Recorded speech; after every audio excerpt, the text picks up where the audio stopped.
Yeah, the quick story for those who weren't in the session with me during the breakout rooms, my son came to me and said because it's November, he wanted me to shave my beard that I'd had for 10 years.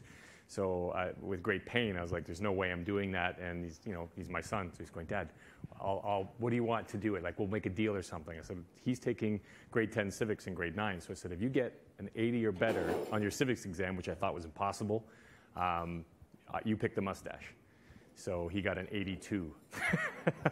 Here I am. So the things we do for our kids, yeah, exactly. That's what I said when I looked at it the first time. I'm like, I can't believe it. Yeah, so winter is coming. So I'm going to just jump right into it here because I do have quite a few slides. Hopefully this is going to work for me.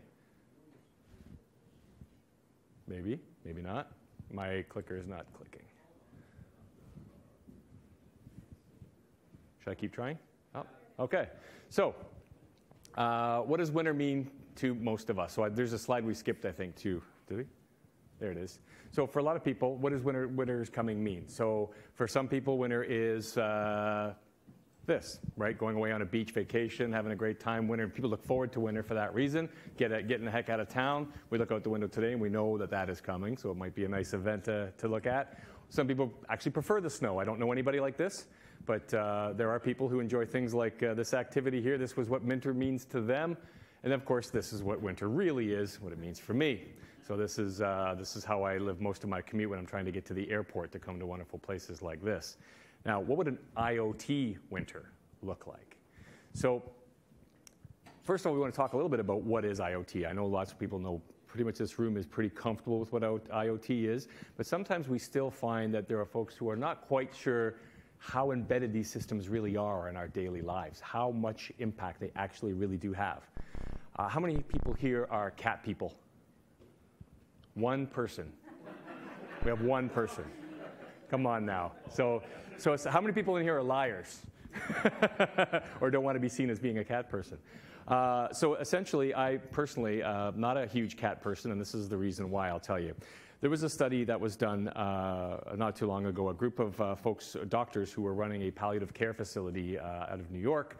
They had this unusual situation on their hands where they had picked up a pet to come into the care unit to raise the spirits of the people who were in the unit. The problem was this cat had this unique skill where it would seemingly identify an individual, go into their room and curl next to them, and then they would be dead in the morning. So this cat did this with great accuracy. Personally, I'm locking my door. I'm no longer going to let the cat in the room. But the problem is that the doctors who are spending all this money on their education, who are basically there to help these people and to really should have a better understanding of the health of the people they're working with, were getting outgunned by this cat.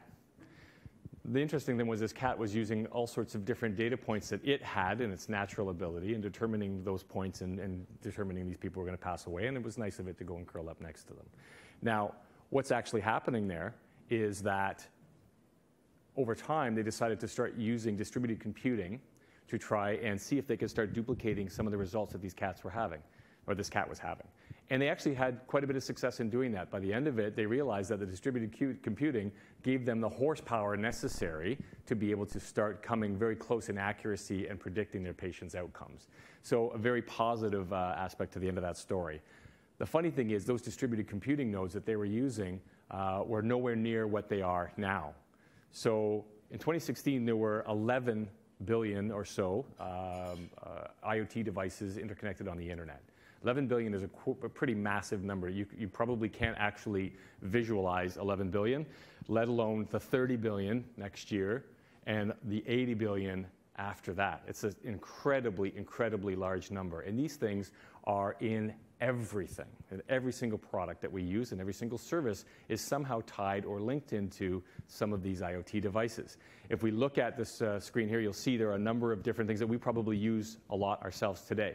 Right? There's some great things that have come out of it. The smart buildings is a great example. We're seeing that we're becoming more eco-friendly.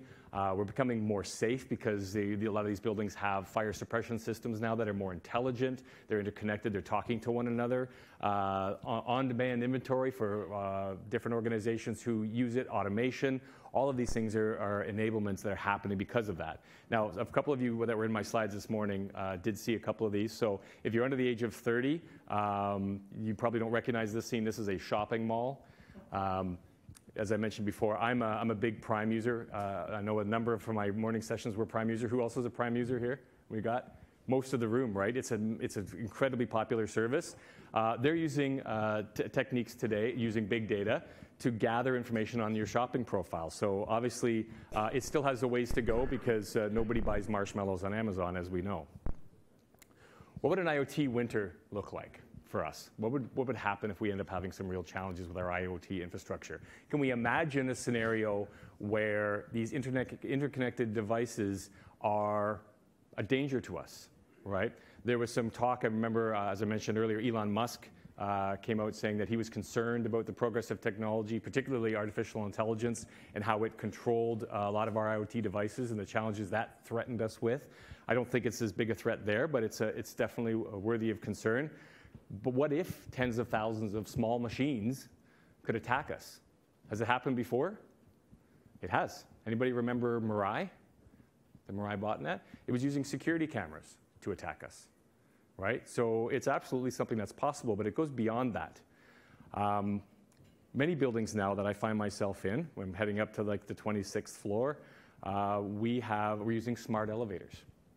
So I think I missed part of the presentation earlier, but I believe yesterday somebody talked a little bit about elevators. The smart elevators present an incredible risk. These are IoT devices, right? So what if now we have 900,000 smart elevators in North America alone. These are all coming online. The technology is fairly nascent. What if the smart elevator is hacked? What sort of risk can that present? So it's not a what if. This is actually happening. Right? There is actual code now that's been released into the wild. There were a couple of researchers that developed an attack based on information that was found about vulnerabilities in these smart elevators today. So how quickly do you think these office buildings are patching their smart elevator code? Probably not at all. I have people working for me that live for the opportunity to find those elevators. Right? It's a fact. And not just because they want to cause any damage, but it's an interesting point for any hacker to be able to identify something in their neighborhood. It's a point of interest for them, right? But what if it's not just a friendly neighborhood hacker? What if it's somebody with more nefarious intentions, right? So this is actual code you can go look up. I believe you're getting copies of these slides afterwards, so the information is there, and you can go back and have a look at that link and look at actually the code and how the exploit was released. This is the code information here. So essentially, it's more than just a denial of service. Using some of these tools, they were able to take over the elevator and actually have it do things it's not supposed to do, including not allow access to the elevator, which could cause a significant problem in, say, an emergency situation. Okay? Here's another interesting IoT hack. Anybody have a robot vacuum cleaner? I have one. I love it. It's very useful. This is what I see when I use my robot vacuum cleaner. But what a lot of people don't realize who have this, perhaps this Samsung vacuum or this LG vacuum here, what can be seen. All right, so our researchers at Checkpoint discovered that there are several vulnerabilities, and this isn't the only manufacturer with this challenge. These devices are released to the public for consumers, not in a secure way. And it's because they're pushed to market. They have to be very quick to market in order to gain market share. As a result, this code is being developed very quickly and pushed out the door. So if you had a camera on your vacuum cleaner, you certainly would think differently about what the options were to secure that. It's not something that we think about every day. But this is clearly an issue, and if it's not even just in your home, which is scary, but what about corporate espionage? Right? A lot of offices use these vacuum cleaners to manage. I don't believe there's any with speaker or microphones in them, but the camera is often enough to know who's in the building, who they're talking to, and things like that as well. So this is the device in our corporate office. Now, that's obviously pretty bad.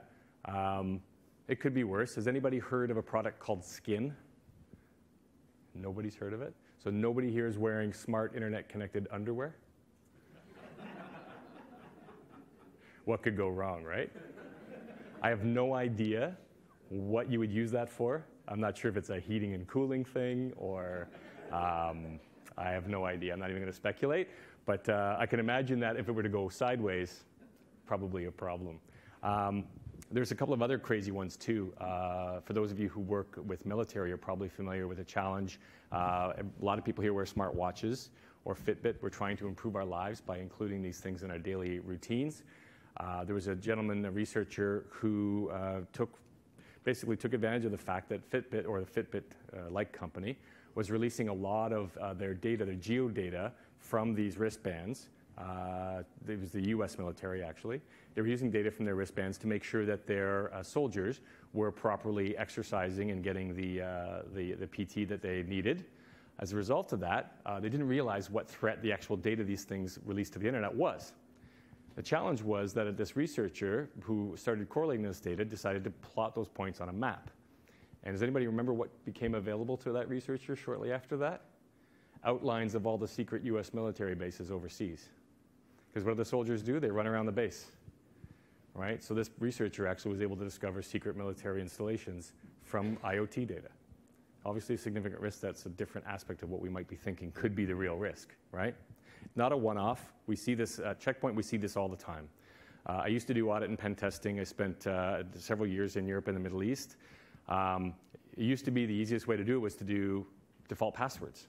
You know, we use tools like Shodan to go online and just do a search for, open, PLC passwords, or, systems that are interconnected on the internet where they just set up the default password, right? It's still a problem today, but we're getting more savvy with more controls, with more process. We're improving that situation, and we're getting better at protecting those types of challenges. So now hackers are going after the software vulnerabilities, because there are far, far more products. If you go on Amazon today and you do a search for security camera, there are literally hundreds and hundreds of security cameras with names of manufacturers you've never heard of in your life.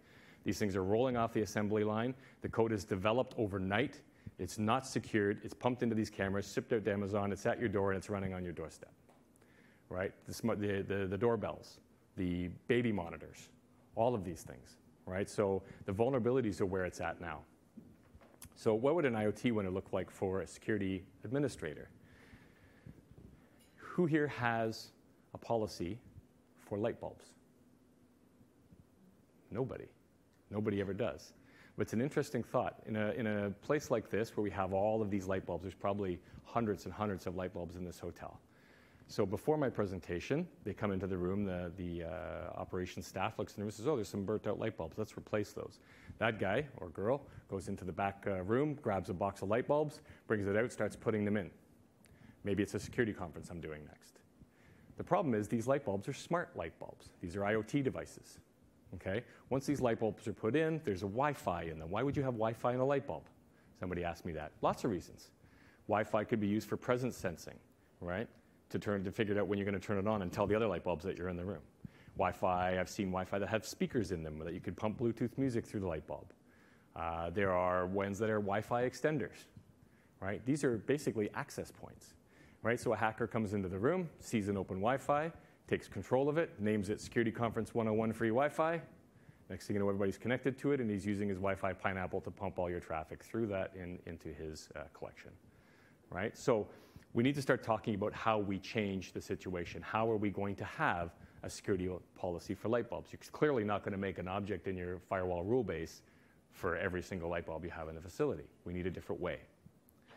If you look at not just light bulbs, but all the different distributed connected systems that we have, it rings true to all of them. The refrigerators, the toasters, the manufacturing equipment, the stamping equipment, any hospital situation, all of these devices are IoT. There was a very scary article I read where a researcher had used an attack against an insulin pump, like a personally worn insulin pump, and was able to dump the entire insulin volume would have been into the patient, right? And these are IoT devices. So how do you do this? How do we fix this problem? We want to keep attackers from attacking our OT network. We need to prevent these exploits to our critical systems. And we want to build and monitor those rules and have them cover everything, including our smart light bulbs. Okay? So how do we do that from a practical perspective? What is the application? Obviously, you have to segment based on risk profiles. So often this is a challenge often that DevOps faces too. They have to come to market so quickly. It's why these software components for these small devices are so poorly made. Because from a DevOps perspective, if they need to make changes to the code, they're not running it through a security lifecycle check as well after that. They're just making those changes on the fly and pushing it out. So obviously, we need to look at that now from a system perspective. How do we gauge that risk? And we treat it separately than devices we know and trust. Secondly, we have to configure our services and our control systems to prevent mode. And I spoke earlier how there are probably in the neighborhood of 10,000 different security software components you can buy, individual software items to manage any individual small aspect of your security policy. You could go that route. It's obviously incredibly complicated. But the problem is, if you don't have a unified policy for those, how do you put those comfortably? How do you put those in prevent mode and know that you're not blocking legitimate traffic? Okay? You have to automate these things. When I was in managing firewalls way back in the 90s, the even thought of using a GUI was sacrilegious to me. Of course, nobody uses a GUI if you're a real security guy. You log into the console, right? It's old thinking. And a lot of those guys are slowly making their way into the future. But now imagine trying to keep up and entering MAC addresses for 10,000 light bulbs, right? The same thing goes whenever you replace a piece of equipment on a factory floor. You can't be looking at and saying, well, I need that MAC address. We need a better way. We also need to move those controls closer to the point where they're needed, right? We have to be more granular because these interconnected devices, by the time they get to a control or security control point, they've already infected other devices on that stream that could cause significant problems for you, right? If you're in a hospital, for example, you're not going to wait till it gets to a perimeter gateway before that vulnerability has to be treated. You have to get it before it hits the MRI machine, right? So getting those protections closer to the point of where they're required makes a lot of sense. Now, we're going to need to think a lot differently about the scale.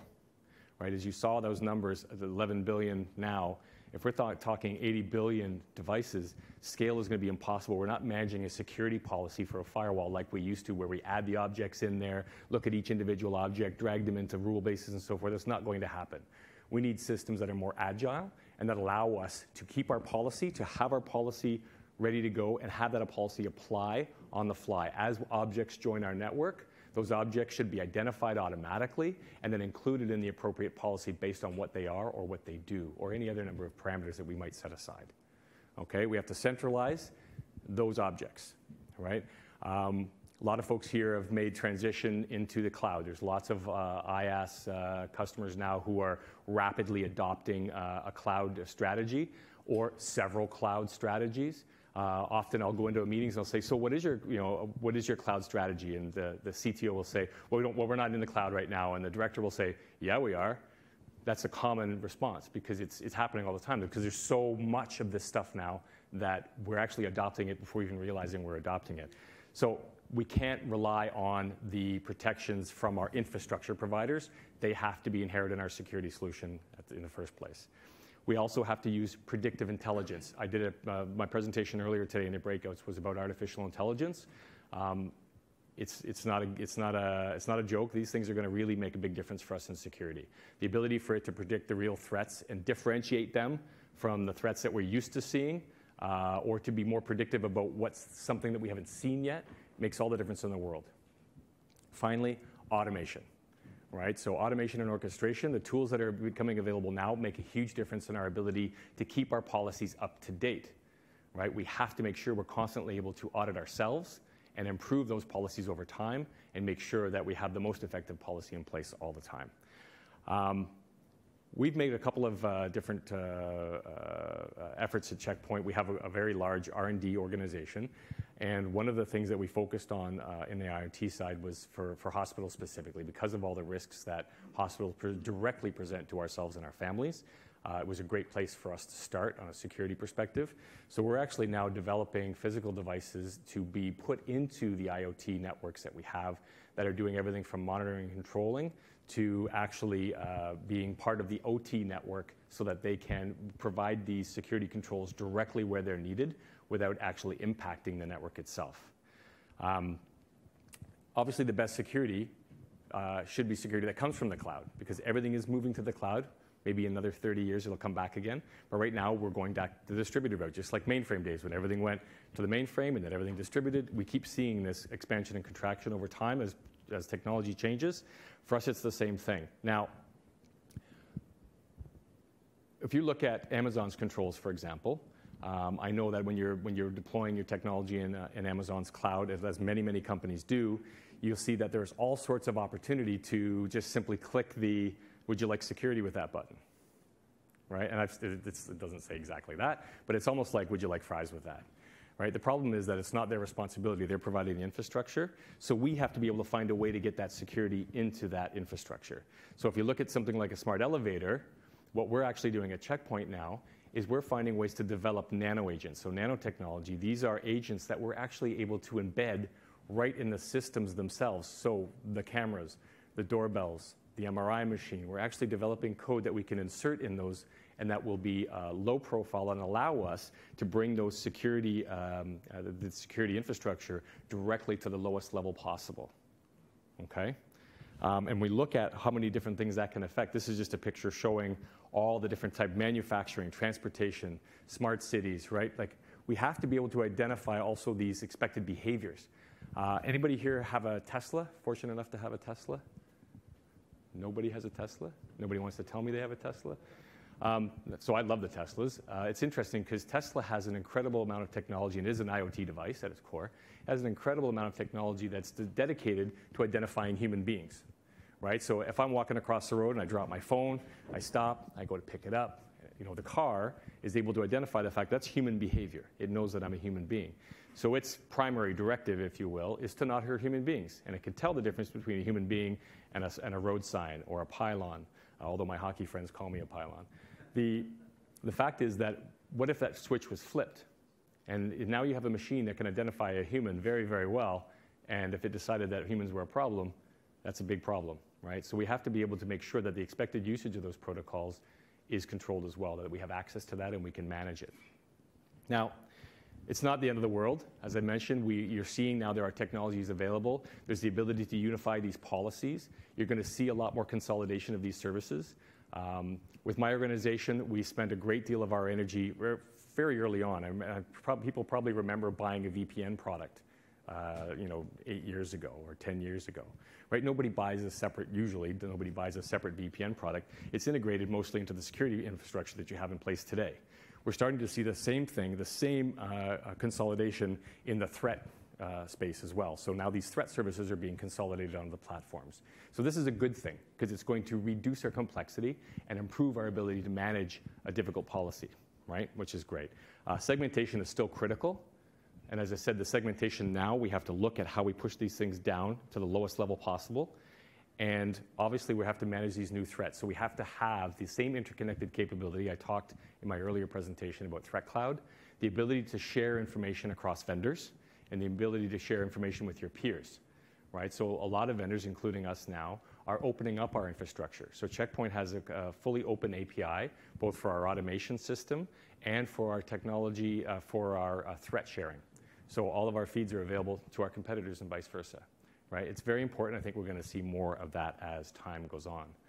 So that is essentially my presentation, and I'm certainly more than happy to take any questions.